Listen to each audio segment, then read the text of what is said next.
sa inyo mga bata. Ako nga po pala ang inyong guro na si Hanishin Ki Abyod. Ang ating ituturo ngayon ay tungkol sa araling panglipunan sa ikalimang baitang ng elementarya. Bago tayo magsimula, tayo muna ay manalangin. Okay? Sa ngalan ng Ama, sa Anak, Espiritu Santo. Amen. Mahal namin Diyos, maraming pong salamat sa araw na ito. Sana po bigyan niyo po kami ng magandang kalusugan at magandang pag-iisip ngayong araw na ito. Sana po yung mga estudyante ko po ay marami silang matutunan at ibukas ang kanilang isipan ang mga aralin ngayon. At yun lang po, Amen. Sa ngalan ng Ama, sa Anak, Espiritu Santo. Amen. At ngayon, mag-ehersisyo muna tayo. Alam niyo ba yung mushi mushi, ula ula, hello hello, kumusta ka? Okay, ngayon sabayan niyo ako. Ganito lang yon. Mushi mushi, ula ula, hello hello, kumusta ka? Mushi mushi, ula ula, hello hello, kumusta ka? Mushi, ula, hello, kumusta ka? Yay! Magaling! At ngayon, nandito na tayo sa attendance. Okay. Tatawag ako ng inyong pangalan upang at sabihin nyo lang ay present po, teacher. Okay? Cassandra, Harris, Zendel, Violeta, Honey, Janelle. Okay. Perfect ang inyong attendance ngayon. At ngayon, dito na tayo sa pagbabalik-aral. Magbabalik-aral tayo ngayon. Sinong mag-aaral ang nakakaalam kung ano ang ating aralin kahapon? Magaling. Ang ating aralin kahapon ay tungkol sa ugnayang panlipunan sa Pilipinas noong sinaunang panahon. Magaling! At ngayon, ano ang inyong natutunan? Magaling! Ang natutunan ay ang pagunlad ng teknolohiya ng ating mga ninuno, ang pagyabong ng kanilang kaalaman sa iba't ibang bagay. At ano pa? Magaling. At marami din sa kanila ay naging bihasa sa iba't ibang gawain tulad ng pagsasaka, pangingisda, pangangaso, paghahabi, pagpalayok at paggawa ng bangka. At ano pa? Magaling, Harris. At nabuo sa sinaunang Filipino ang iba't ibang antas. At nahati ang mga mamamayan sa mga pangkat na may iba't ibang katangian at mga pribilehiyong tinamasa sa pamayanan. Magaling mga bata, marami na pala kayong natutunan kahapon. At ngayon, dito muna tayo sa ating activity.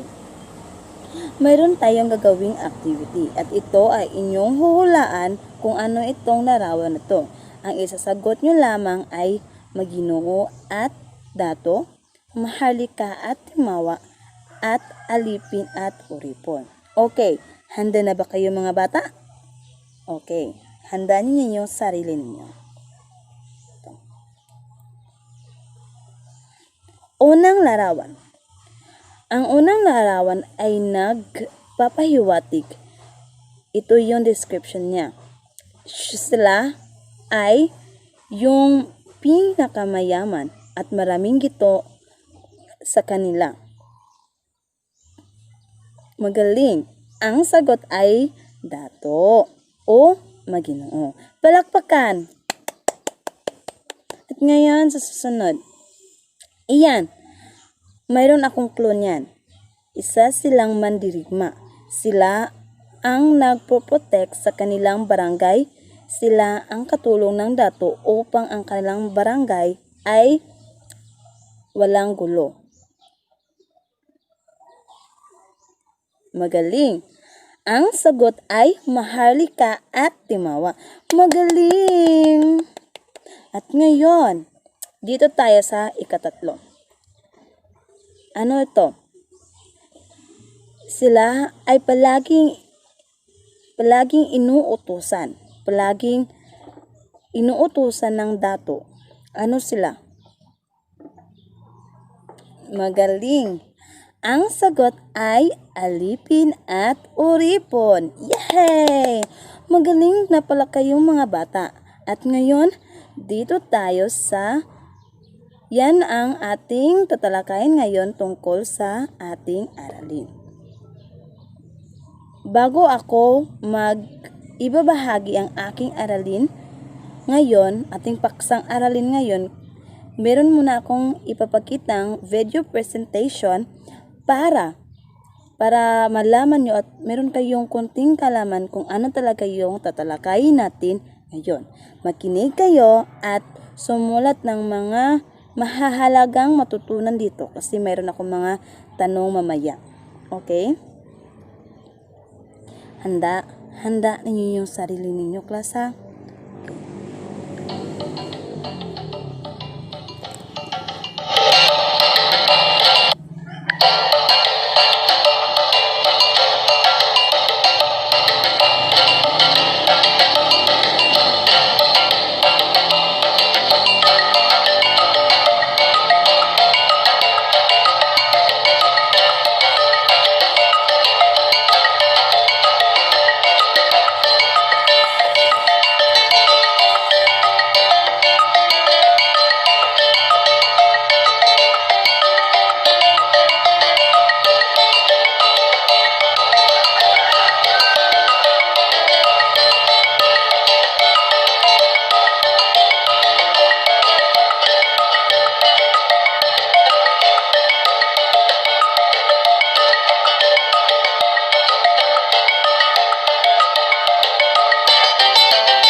At doon natatapos ang ating video presentation. At ngayon, nandito na tayo sa ating paksang aralin. Ang ating paksang aralin ay tungkol sa mga antas panlipunan ng mga sinaunang Filipino. Ito ang ating tatalakayin ngayong araw na ito. Makinig kayo mga bata. Okay. Bago pa dumating ang mga Espanyol sa Pilipinas, may sariling sistemang panlipunan, pampolitika at pang-ekonomiya na ang mga Pilipino o ang barangay. Ang lipunang Filipino ay nahahati sa iba't ibang antas. Batay ang pagkakahati ito sa yaman, impluwensya sa lipunan, at mga pribilehiyong tinamasa ng mga sinaunang Filipino. So class, ang atong Philippines noon ay may sarili na tayong sistemang panlipunan. Ito ay pampolitika, pang-ekonomiya sa ato ang barangay. At nanahati din ito sa yaman, impluwensya at mga pribilehiyong tinamasa ng mga sinaunang Filipino. Muni ang atong mga kuansaon na sa atong mga sinaunang Filipino na mga ninuno. Ngayon, may tatlong antas ng mga sinaunang tao sa lipunang Tagalog at Bisaya. Una ay ang dato at maginoo, ikalawa ang maharlika at timawa, ikatatlo ang alipin at uripon. Yan class ang ating tatalakayin ngayon kung ano ang kanilang kahalagahan sa mga sinaunang Filipino noon. Kung ano ang kanilang sa ilang gibuhat o sa ilang konsauna sa sinaunang Filipino. Okay? Magsimula muna tayo sa maginoo at dato. Okay, class? Dito muna tayo magsimula. Ang pinakamataas na antas ng tao sa lipunang Tagalog at Bisaya ay maginoo o dato. Class, ang sauna sa Tagalog at Bisaya ang ilang pinakamataas na lipunan kay ang maginoo o dato. Muna ilang tanaw sa ilaa sa una sa sinaunang Filipino na ang pinakamataas gyud daw ang maginoo o dato. Maaaring maging dato ang isang kasapi ng barangay sa pamamagitan ng katapangan, katalinuhan, pagmamana o kayamanan. Class, kung mahimo kang dato, pwede ka mahimong dato kung daghan ka og kayamanan. Kung matapang ka para protektahan ang inyong barangay o ang mga taong nasa paligid mo, at matalino ka. At marami kang pagmamana na ari-arian sa iyong pamilya. Nasusukat ang yaman ng isang dato sa dami ng kanyang alipin, pagmamay-aring ginto at kaniyang pamilya, at lawak ng kanyang pagmamay-aring lupain. At higit sa lahat, simbolo ang ginto ng mataas na katayuan sa sinaunang Filipino. May konting kaalaman akong class. Ang salitang dato ay buhat sa sariling malay na dato o datok na nangangahulugang marangal na tao o may dugong mahal. At ngayon, sa sinaunang lipunang Tagalog, ginagamit bilang tanda ng paggalang at pagkilala ang salitang gat o lakan upang tumukoy sa mga maginoo. Ang tawag sa una class sa mga dato kay gat o lakan. Kung makita nila sila, ilang itawag kay gat o lakan kay para mukan sila kas na muna ilang words na paggalang sa ilang dato. Aron kanang imo na ilang way na pagkikilala, pagkita sila ilang pag-express kung unsaon nila o paggalang ang usa ka dato. Ang ilang itawag kay gat o lakan. At ngayon ay maharlika at timawa. Yan ang ating larawan ngayon, ang maharlika at timawa. Tinawag na bagani ang mahusay na mandirigma. Marami sa mga ito ay mula sa pangkat ng mga maharlika. So class, Ang pinakamahusay na mandirigma noong sinaunang Pilipino ay tinatawag na Bagani at ito ay nakikita sa Maharlika. Maharlika sila makikita. Nasa tungkulin ng mga Maharlika na tulungan ng dato sa pagtanggol at pagpanatili ng kapayapaan sa barangay. So class, ang mga Maharlika daw mukuno na sila ang kanang kuan sa dato na ipagtanggol ang kanilang kapayapaan sa ilang barangay. Kung sa ato pa class, kung karon class, kung i-example nato sa atong barangay na ay captain, na ay CVO, na ay kuan class. So para sa ako class, ang akong pagpasabot ani kay kung i-example nato ang kapitan muna siya ang dato. So dahil ang mga CVO muna sila ang mga Maharlika. Sila ang nagtatanggol sa ating barangay upang ang ating barangay ay mapanatiling payapa at walang gulo. Okay class? Wala silang panagutang magbayad ng buwis sa dato. Wala sila'y karapatan na magbayad og buwis sa dato kay nagserbisyo man sila.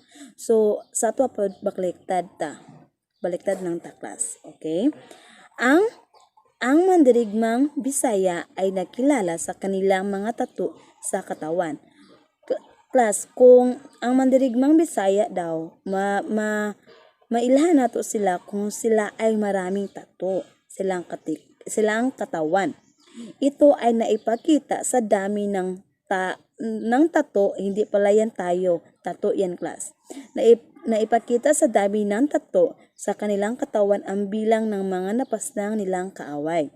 Class, kung makita nimo ang mandirigmang Bisaya sa una, ang ilang pagkuan class, kung dagan sila og napaslang kay dagan sila og tattoo. Kasi nagsisimbolo sa kinila kung dagan sila og tattoo, nagsimbolo na nadaghan sila og napatay.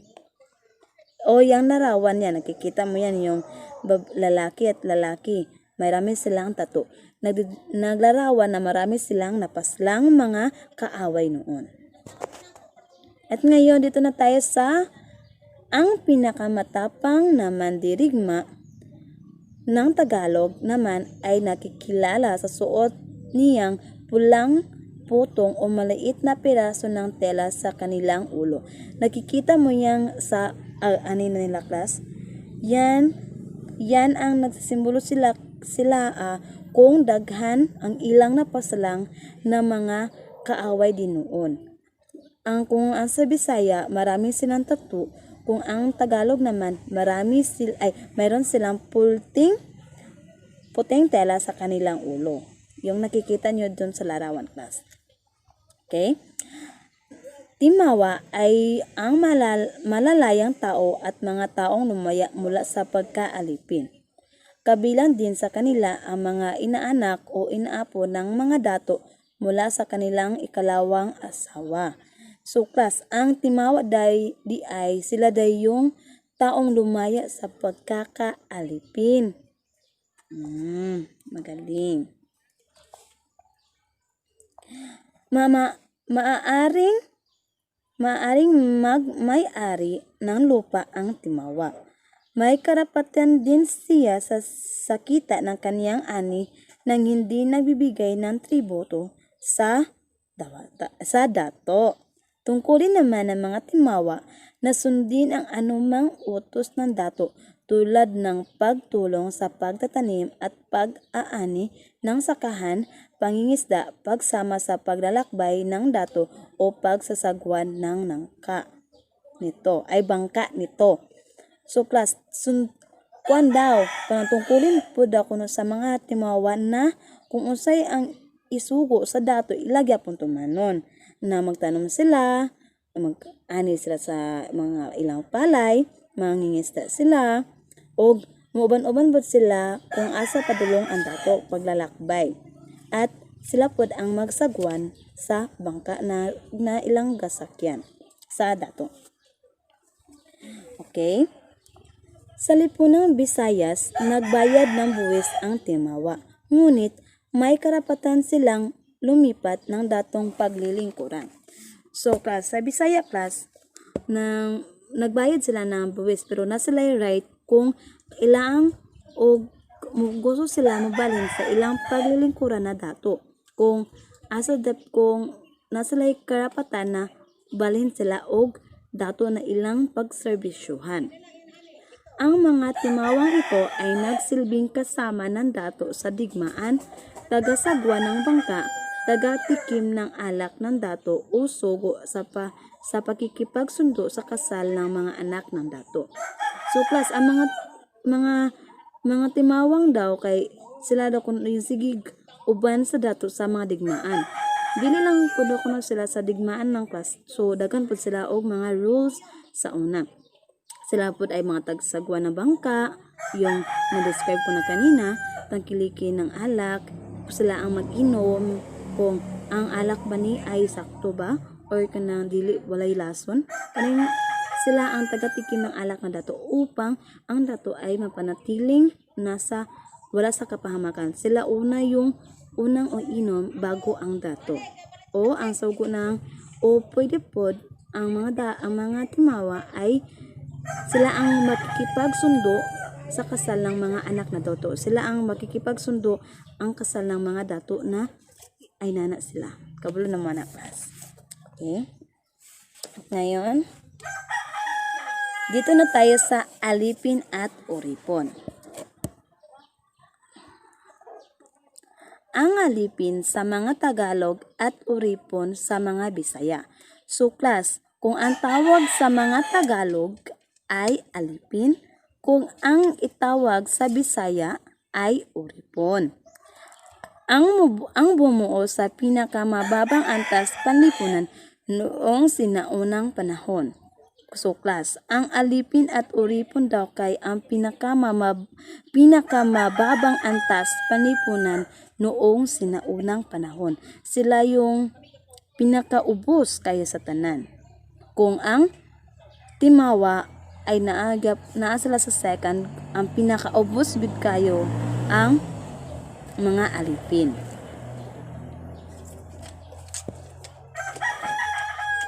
Maaaring naging alipin ang isang tao bilang kaparusahan sa krimen at kawalan ng bayad sa nagawang krimen. So class, kung magiging alipin daw ka, kuno ni imong kaparusahan na imong nabuhat na krimen. Upang imo ang krimen, magiging alipin ka upang ito ay imong ibayad sa imong nahimong krimen. Dinana pasbusa kamo class, ayaw gud mo og paghimo-himo og mga dili maayo, ha? Naging alipin din ang mga taong nahuling pumasok sa teritoryo ng dato. So class, kung ang mga alipin doon, kung nakikita nila na pumasok sa teritoryo ng dato, sila ay magiging alipin. Sila ay magiging alipin ng dato.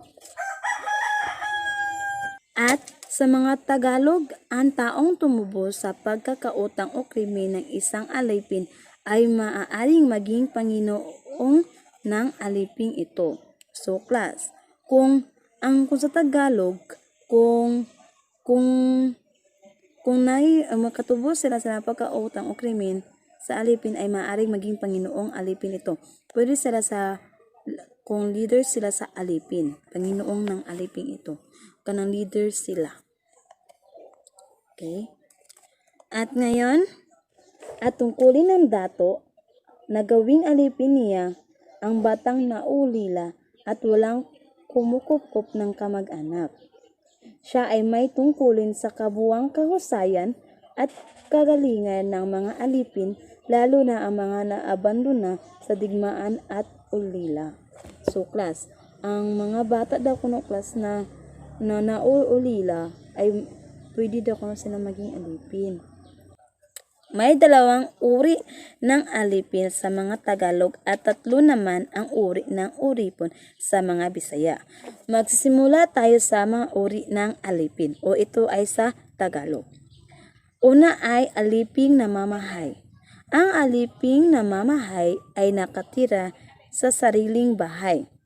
Nagbibigay ng tao ng tributo na katumbas ng 2 salop ng palay, lahat ng buto ng kanilang tanim at malaking tapayan ng kwalan, alak na mula sa tubo, tumulong sa paghanda ng mga kakailanganin sa paglalakbay ng dato, katulong sa pagdaraos ng mga pagtitipon at maaaring magkaroon ng sariling ari-arian. Ang aliping sanggigilid naman ay ito ay naninirahan sa tirahan ng dato, maaaring bumukod kapag nakapag-asawa at manilbihan ng parang aliping namamahay, nagsilbi araw at gabi sa dato, hindi maaaring magkaroon ng sariling ari-arian. Kung ang aliping namamahay, baliktad sila sa aliping sanggigilid. Kung ang aliping namamahay, sila ay nagkatira sa sarili nilang bahay. Ngunit ang aliping sanggigilid ay naninirahan sa tirahan ng dato. Kung ito sila ay kapag nagkaasawa sila, ay pwede silang bumukod ng sarili nilang pamahay at magiging silang aliping namamahay. Ngunit ang sanggigilid ay hindi maaaring magkaroon ng sariling ari-arian. Di sila pwede na makakuan og sarili nilang mga ari-arian katulad ng lupa, hayop, palay at ano pa. Pero ang aliping namamahay, pwede silang magkaroon ng sariling ari-arian. Dito naman tayo sa uri ng uripon. IUA, pinakamababang angkat ng uripon. Naninilbihan kailanman naisin ng dato. Ang tumarampok naman, nanilbihan ng 1 araw sa 1 linggo sa dato. Maaaring magbayad ng palay kapalit ng kanilang paninilbihan. Ang tumataba naman, na nanilbihan sa dato tuwing may piging o pagtitipon. So class, ang pinakamababang uri ng uripon ay ang IUA. Sila ang pinakamababang uri ng uripon, ang IUA. At ngayon, maaaring ding umangat sa pagiging timawa ang isang alipin sa pamamagitan ng mga sumusunod na paraan. Nabayaran ang kanilang pagkakautang, na kompleto ang isang kautusan o kasunduan, o natubos ng ginto ang kanilang kalayaan. So class, pwede di ka inana siya na pamaagi. Ngayon, ang mga napabilang sa mababang antas ay nahihikayat na magsumikap upang makaangat ng antas at matamasa ang mga pribilehiyong kaakibitan nito. Ang mga nasa mataas na antas ay nagsusumikap ding manatili sa antas ng kinabibilangan. At ang mga taong hindi nakabayad ng utang o mga taong nagkaroon ng pagkasala ay maaring malipat sa mababang antas, kaya't magiging mas maingat ang mga taong hindi gumawa ng masama upang hindi mawala ng mga pribilehiyo. So class, kung mayroon na kang nahimong krimen, pwede ka naa ka sa pinakaubos. Mabutang yun ka sa pinakaubos. So, dapat maging maingat sa mga ginagawa upang hindi makagawa ng krimen. Bago tayo pumunta sa ating pagsusulit, ngayon, dito muna tayo sa ating mga katanungan. Mayroon ako mga katanungan at dapat ninyo itong sasagutin. Okay, handa na ba kayo mga bata? Kung nakinig kayo sa ating aralin kanina, yung pagdidiscuss ko ay masasagutan ninyo itong mga tanong na ito. Itong mga tanong na ito ay simple lang tong mga tanong ito. Okay? Kung nakikinig kayo. Ngayon, unang katanungan. Ano ang pinakamataas na antas ng tao sa lipunang Tagalog at Bisaya? Tama! Ito ay ang mga maginoo at dato. At ngayon, kalawang tanong. Ano ang timawa? Mahusay Zendel. Ang timawa ay ang mga malalayang tao at mga taong lumaya mula sa pagkaalipin.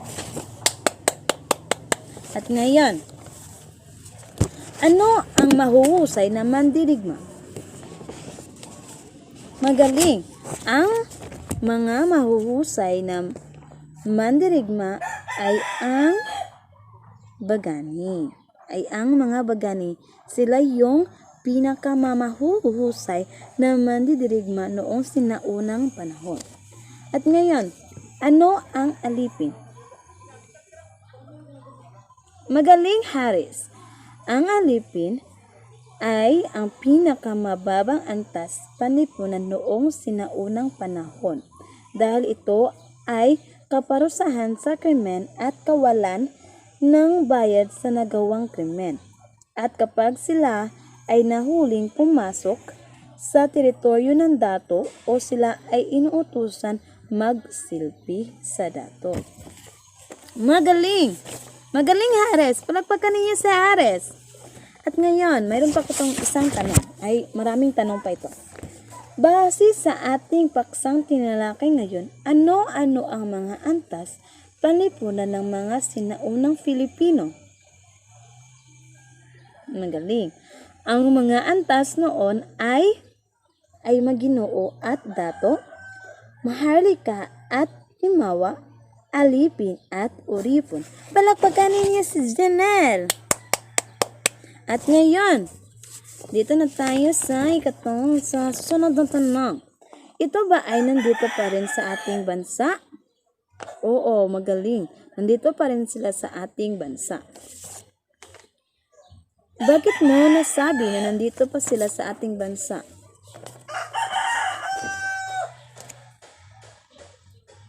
Magaling, Cassandra. Mahusay. Nandito pa din sila dahil sila ay naninirahan dito ng mapayapa. Magaling!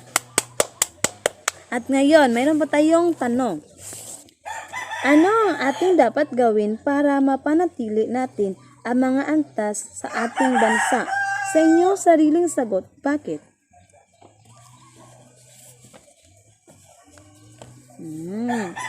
Magaling, Wiwi. Mahusay talaga kayo mga bata. Magaling. Dapat natin silang respetuhin at igalang. At ano pa? At magaling.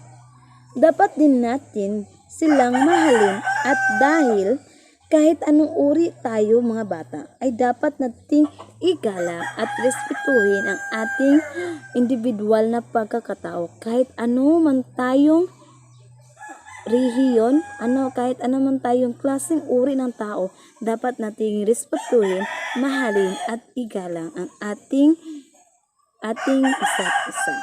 Magaling! Magaling na magaling na magaling na magaling. Bigyan niyo yung sarili ng rainbow clap. 1, 2, 3, go. 1, 2, 3, go. Yay! At ngayon, dito na tayo sa ating pagsusulit.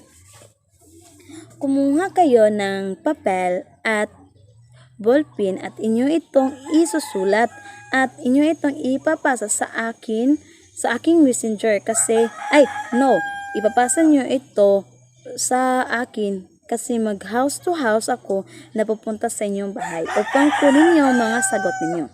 Okay ba yun mga bata? Okay. Pwede din ninyo itong i-screenshot na lang para pagkatapos nito ay inyo na din i-isulat sa inyong mga papel. Okay? Ito ang inyong mga tanong. Sige, nasasagutin ninyo. Bigyan ko na yan ng 5 minutes.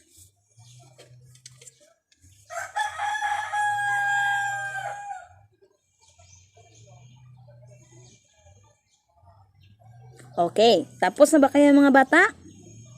Okay, tapos na kayo. Ngayon naman, dito na tayo sa ating takdang aralin. Isusulat din niyo ito sa inyong kwaderno ha. Isasabay nyo lang itong ipasa sa akin kapag nakipag house to house na rin ako sa inyong bahay. Okay? Ayan. Ito ang panuto. Basahin ang kalagayang pampolitika sa sinaunang lipunang Filipino sa pahina 71 to 75. At ito ang mga tanong. Gumawa ng reflection kung ano ang iyong natutunan sa iyong nabasa. At ano ang masasabi mo sa kalagayang pampolitika sa sinaunang lipunan Filipino noon at ngayon. Okay? Sulatin mo na yan.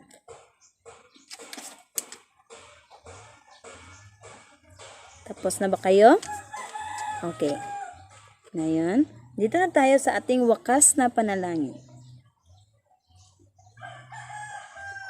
Bago tayo magtapos sa ating pagdidiscuss ngayon, tayo muna ay manalangin. Okay? Sa ngalan ng Ama, sa Anak, Espiritu Santo. Amen. Mahal naming Diyos, kami po ay nagpapasalamat sa araw na ito. Sana po bigyan niyo po ng mas malawak na kalaman at marami silang natutunan ngayong araw na ito. Salamat po kasi naibahagi ko ng maayos ang aking aralin para sa aking mga estudyante. At sana po ay gabayan niyo sila sa kanilang pag-aaral at hindi niyo sila papabayaan. Sa ngalan ng Ama, sa Anak, Espiritu Santo. Amen. Paalam mga bata. Okay, susunod. Maraming salamat mga bata sa pakikinig at panunood sa ating aralin ngayon. Bye-bye!